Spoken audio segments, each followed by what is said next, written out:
उस जंगल में तरह तरह के पक्षी और जानवर रहते थे।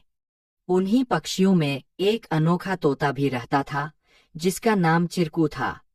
चिरकू को लोग सौभाग्यशाली तोता के नाम से जानते थे, क्योंकि जहां भी वह जाता वहां कोई न कोई चमत्कार हो जाता या किसी की किस्मत बदल जाती।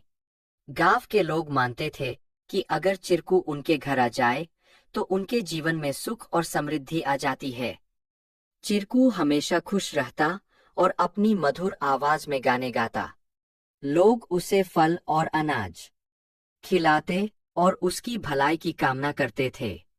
चिरकू भी गांव के लोगों से बहुत प्यार करता था और जहां भी जाता खुशियां बांटता। एक दिन गांव में एक गरीब किसान, जिसका नाम रघु था, बहुत परेशान था। उसकी फसलें बर्बाद हो गई थीं और उसके पास खाने को भी कुछ नहीं था। वह दिन रात मेहनत करता, लेकिन किस्मत उसका साथ नहीं दे रही थी।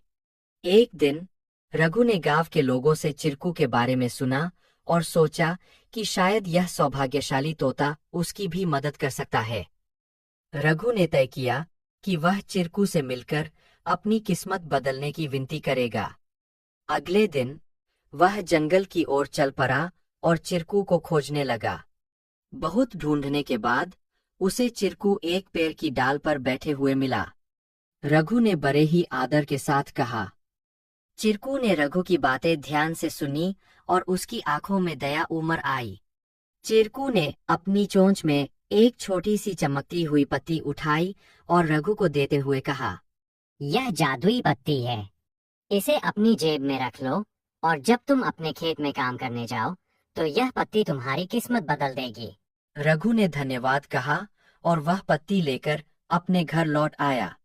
अगले दिन वह अपने खेत में काम करने के लिए गया। जैसे ही उसने खेत में जुताई शुरू की, अचानक से बारिश होने लगी। उसकी सूखी जमीन हरी भरी हो गई और थोड़े ही समय में उसकी फसलें लहलहा उठीं। रघु की मेहनत सफल हुई और उसकी किस्मत सच में बदल गई। अब रघु के पास भरपूर अनाज था और वह फिर से खुशहाल जीवन जीने लगा। उसने गांव के लोगों को चिरकू की बुद्धिमानी और उसके द्वारा दी गई जादुई पत्ती के बारे में बताया। सभी लोग चिरकू की प्रशंसा करने लगे और उसे और भी अधिक प्यार देने लगे। लेकिन चिरकू ने रघु को एक बात कही थी, याद रखना, यह पत्ती सिर्फ तुम्हारी मेहनत का साथ देगी। अगर तुम मेहनत करना छोड़ दोगे तो यह भी अपना जादू खो देगी। रघु ने चिरकू की बात समझ ली और कड़ी मेहनत जारी रखी। धीरे धीरे उसकी स्थिति पहले से बहुत बेहतर हो गई। वह गांव के सबसे सफल किसानों में से एक बन गया, लेकिन उसने कभी यह नहीं भूला कि उसकी सफलता में चिरकू और उसकी मेहनत का कितना बड़ा हाथ था। कहानी से सीख। इस कहानी से हमें यह सीख मिलती है कि किस्मत भी उन्हीं का साथ देती है जो खुद मेहनत करते हैं। सौभाग्य और अवसर तभी काम आते हैं जब हम अपने प्रयासों से उन्हें सही दिशा देते हैं। Please like to learn more.